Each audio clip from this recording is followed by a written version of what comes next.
নমস্কার, আমি প্রিয়া। ঘরোয়া রান্নার পক্ষ থেকে আপনাদের সবাইকে অনেক স্বাগত। বছরের প্রথম, তাই আপনাদের সবাইকে জানাই হ্যাপি নিউ ইয়ার। আশা করি আপনারা সবাই খুব ভালো আছেন, আর আমরাও খুব ভালো আছি। আজকের মেনুটা এমন কিছুই না। আজকের মেনুটা হচ্ছে আমাদের পিকনিকের মেনু।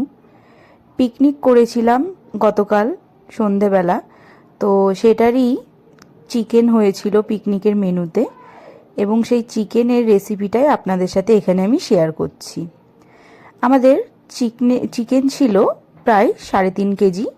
আলু এখানে কেটে রেখেছে অর্ধেক করে, এই আলুগুলোকে ভাজা হবে। আর আমরা রেখেছি পেঁয়াজটা মিডিয়াম সাইজ থাকার কারণে প্রায় 3.5 কেজির জন্য এখানে 16 পিস মতো পেঁয়াজ ব্যবহার করা হয়েছে। এইদিকে কড়াইয়ে প্রায় 500 তেল গরম করে আলুগুলোকে ভেজে নিচ্ছি। আর কাঠের জালে পুরো রান্নাটা আমাদের হবে। আলুগুলোকে ভাজার সময় হালকা করে একটু হলুদ ছিটিয়ে দিলাম একটা কালারের জন্য, এবং আলুগুলো ভাজা হয়ে যাওয়ার পর এগুলোকে তুলে নিচ্ছি। এই কাঠের জালে পিকনিক করতে কিন্তু খুব সুন্দর লাগে। গ্যাস তো এখন আমাদের ঘরোয়া একটা চলতি ব্যাপার, কিন্তু কাঠের জাল যেন পুরনো দিনের সেই স্মৃতিগুলোকে মনে করিয়ে দেয়। তো এবার তেলের মধ্যে জিরে, তেজপাতা, শুকনো লঙ্কা, গোটা গরম মশলা ফোড়ন দিয়ে দিলাম কেটে রাখা পেঁয়াজগুলিকে। পেঁয়াজের বেরেস্তাটা করে নেব। পুরো রান্নাটাই কিন্তু আমরা কাঠের জালে করেছি। আর ওদিকে মাংসটাকে আমরা ম্যারিনেট করে রেখে দিয়েছিলাম 2 ঘন্টা। এই ম্যারিনেট মাংসের মধ্যে আমরা এখানে দিয়েছি 50 মতো আদা নিয়ে এসেছি, একটা পরিমাণ মতো দিয়েছি।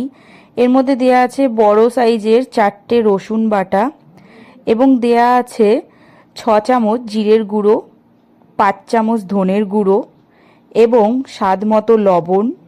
দেওয়া আছে 50 মতো সর্ষের তেল, এবং দেওয়া আছে 250 প্যাকেটের টক দই।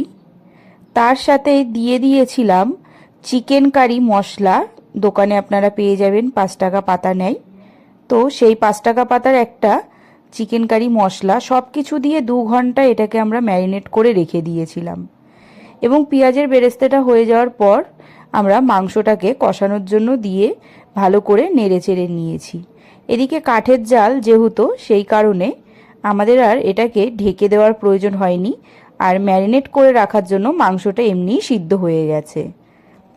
তাহলে আপনারা কে কে কাল পিকনিক করলেন? পুরো জানুয়ারি মাসটাই তো চলবে পিকনিক। যদি এরকম রেসিপি আরও দেখতে চান তাহলে অবশ্যই কমেন্ট করবেন। ভালো লাগলে একটা লাইক করে দিয়েন। গরম মশলা দিয়ে মাংসটা নামিয়ে